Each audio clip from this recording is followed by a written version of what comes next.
It's 2017 and another day at work as an archaeologist for the National Institute of Anthropology and History. 1 milk and 2 sugars in your coffee. You settle down into your chair in front of the computer. Who would think this would be the day you discover a secret passage to the underworld in one of the most important yet mysterious pyramids in the world?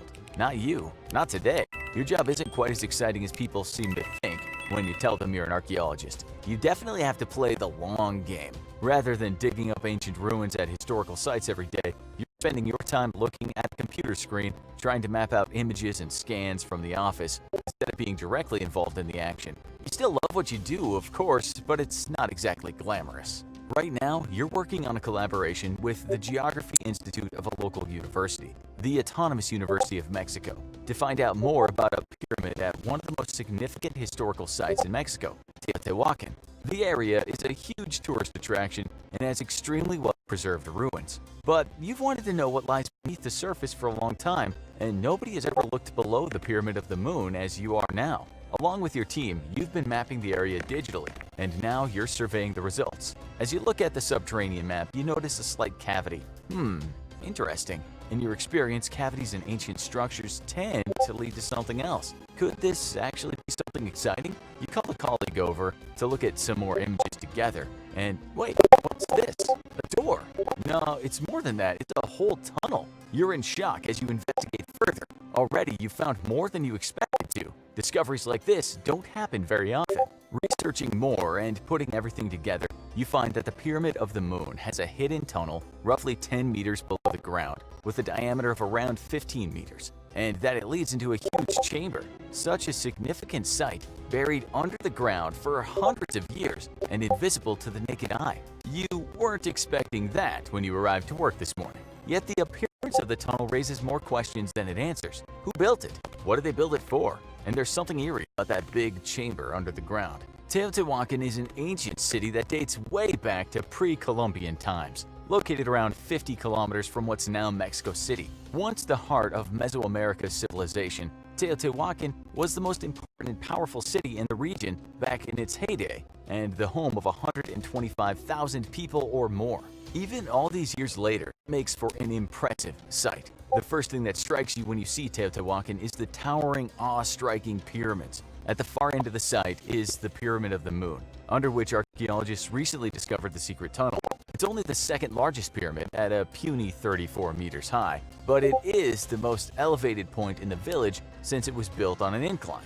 It's surrounded by 12 smaller pyramids, which were probably used for sacrifices. Wasn't everything back then? Close by the Pyramid of the Moon is, you guessed it, the Pyramid of the Sun. At 66 meters tall, it's the largest pyramid. And to keep the theme going, the Pyramid of the Moon and the Pyramid of the Sun are connected by a road called the Avenue of the Dead. I don't know who created this damn village, but they were sure extra with their names. Finally, going slightly off theme, at the other end of the village is the Temple of the Feathered Serpent. Now that might sound like a slightly strange name, but we used to have to call the temple Quetzalcoatl, and I'm not complaining.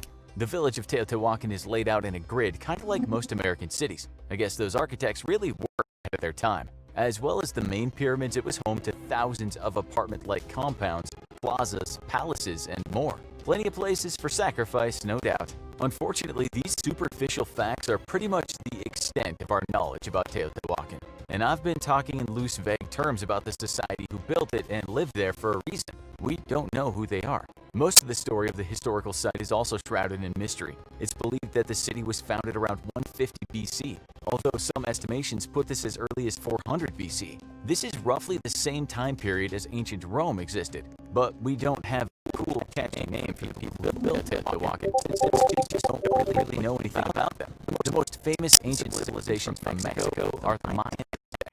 But neither of these groups could have been responsible for building Teotihuacan. The Mayans came from the south of the country, in Yucatan and bordering countries Guatemala and Belize, and the Aztecs didn't even come onto the scene until around 1300 AD. You call that ancient? So who did build the city? Researchers used to believe that another ancient civilization called the Toltecs were the one who lived there, but this has since been debunked by most people in the know. Idiots. Of course it wasn't the Toltecs. An alternative idea is that the Totonacs built it. Yeah, that's the Totonacs, not the Toltecs. I know, it gets confusing. Finally, some believe Teotihuacan was built by various immigrants who fled the eruption of a nearby volcano, presumably forming some kind of multicultural utopia where everyone loved each other regardless of their background. This would make some sense, since the architecture of the city has aspects from the Mayan, Mixtec, and Zapotec cultures. The little evidence available shows us that the town was probably at the peak of its influence at around 300 AD, when it was the most powerful city in the region, but like all great empires, it met its inevitable collapse. About 300 years later, in AD 750, the village was completely deserted. The descent of greatness probably began in 600 AD, because that's when many of the buildings were burned and religious sculptures were destroyed.